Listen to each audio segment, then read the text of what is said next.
Ako po ay, ang pangalan ko po ay Ronald Dimagipa. Ako po yung tunay na Dimagipa doon sa Batang Quiapo. No? Kung nanonood kayo ng Batang Quiapo, si Rigor Dimagipa, take to yung, yung Dimagiba niya. Kasi yung Dimagiba niya, merong U. No? Yung sa akin, kami yung D-I-N-A-G-I-B-A. Kami kayo yung apelito ko. No? Dimagiba talaga. No? Ako po ay isang certified public accountant at senior citizen na po ako, 70 years old. No? At kaya nakarating tayo sa ganito dahil bigay ko muna yung yung parang history, no? Noong 2018, mga 200 na DNBS driver, yung Grab driver, 2017-2018, mga 200 driver na walang sariling sasakyan, ang natulungan namin magkaroon ng sariling sasakyan. No? Kaya naumpisahan yun dahil bumili ako ng sasakyan para sa Grab, tapos minsan pagka yung driver ko hindi lumalabas, ako yung nagdadrive. Kaya pagka meron ako na sa na nakakausap ng mga driver, tinatanong ko sila kung sa kanila yung sasakyan na dinadrive nila. At karamihan sinasabi hindi daw, binaboundary na daw nila. No? Dahil sa gusto ko sila matulungan na maangat yung kanilang status, ang sabi ko sa kanila, pakausap mo sa akin yung operator, yung may-ari ng sasakyan. Bakit kuya? Sabi niya. Kukumbinsin ko siya na ipaboundary hulog sa iyo yung sasakyan. So, mula na 2017 to 2018, lahat, mga sobrang sa 200 yung natulungan ko mga driver na nagkaroon sa sarili ng sasakyan. So, merong taga Bicol na si Diego Conel, announcer siya doon sa Bicol. Tapos meron siya sariling negosyo. Pumunta rito sa sa Manila, from Bicol, at sinabi niya sa akin, Brother, ba't hindi natin i-register yung Potiala mo at saka yung co-ownerism ko? Gumawa tayo ng NGO. Kaya last year, i-register namin yung Potiala Co-ownerism Organization Partnerships Elevation Inc. Haba pero in short, HOPE NGO. HOPE NGO. Tapos, kaya eto ngayon yung yung ipapresent ko na history in the making. Makikita nyo John 15.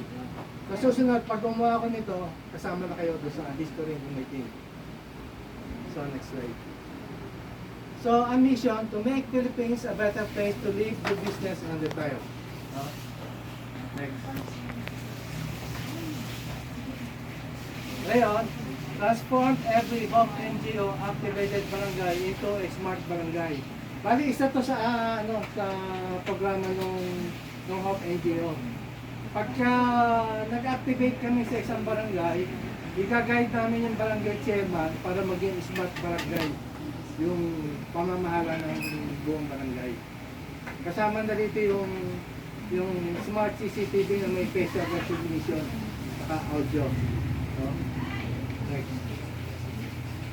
So, yan nga, barangay residence, may official ID siya with RFID, tapos merong QR code, then ATM, tapos barangay visitor sa temporary ID with RFID, tapos accredited barangay kabataan workers group for supervising barangay. Ibig sabihin, yung mga senior citizen, pagka meron gusto silang pabili, magte-text lang sila, may darating na kabataan barangay na sasabihin, o lola, ano yung papabili nyo? So hindi na siya kailangan lumabas ng bahay para may pabili o kaya magpaprocess ng ID, parang ganon. Tapos yung CCTV, RFID recognition, yung facial. Ibig sabihin, yung barangay natin, parang sa London, na lahat ng naglalakad sa kalye, makikita niya kung merong meron siyang record na ano, o hindi. Kaya matatakot na yung mga gustong gumawa ng kalokohan sa barangay natin pag meron ganon. Next. So, yung walang RFID, tapos yung vehicle recognition, pagkakaroon ng alarm system. Let's say, dito sa barangay natin, may pumasok na ano, at hindi nagpa-register doon sa pinaka-bungad, gano'n, magkakaroon ng alarm system. Medyo sisitahin siya, gano'n. No? Tapos yung city mayor, councilors, official, barangay, leaders, lalagyan natin ng ano, ng performance evaluation. Para nang sa gayon, makikita natin na yung barangay official natin talagang inaayos talaga yung trabaho dyan. Kasama yun sa magiging guide natin sa bawat barangay na mag-activate tayo. One parish community with several barangay. So, i-grupo natin to. Let's say yung isang parish community, meron several barangays yan. No? So, ganun yung grupo natin. Isang parish community, tapos mga 5 o 4 na barangay sa parish community. Mari ganun yung pagbuo. So, aking plans in every Hope NGO activated barangays. So, yan yung susundin natin na, ano, na action plan. Proseso. So, step 1, help others to earn a living advocacy. So, mag-i-introduce tayo bawat lugar kung paano magkakaroon ng extra income ang mga barangay residents. No? Tapos, step 2, co-ownership of businesses in every barangay. So, bawat barangay, mag-i-introduce kami ng pwedeng inegosyo ng mga barangay residents para maging kamay-ari sila ng negosyo. Kagaya sa Barangay Burgos, Montalban, nag-activate kami doon noong May 2024. Ang kausap namin doon, isang grupo ng mga senior citizens. Mga 100 sila, mga senior citizen. Kinausap namin, ano ba kailangan nyo para makatulong kami sa inyo? Sabi ng presidente, kailangan namin ng sewing machine.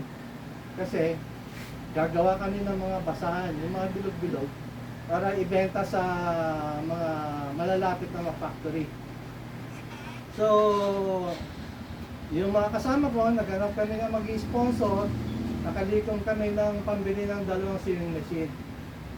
So, mula nung May, gumagawa na sila ng mga basahan, nagbebenta nila sa mga factories, gano'n.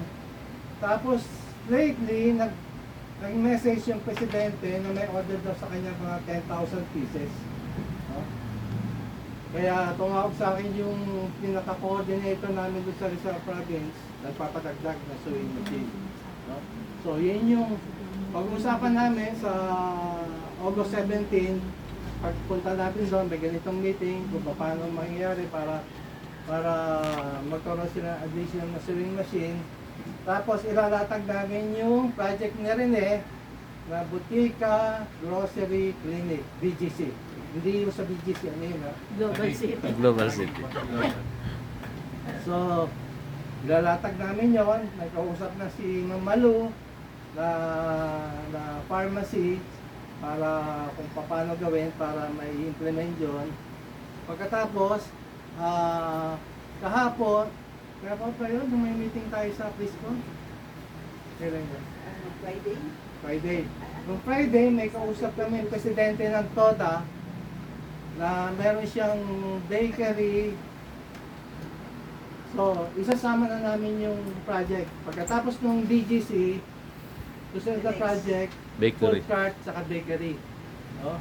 Tapos sabi niya, kami mga TODA, gusto namin magkaroon kami ng spare part supply at saka repair. Request nila. Oo, request ng president ng TODA. So, isusunod na namin yon. Bawat palagay, wala nito din. So, isa-isa.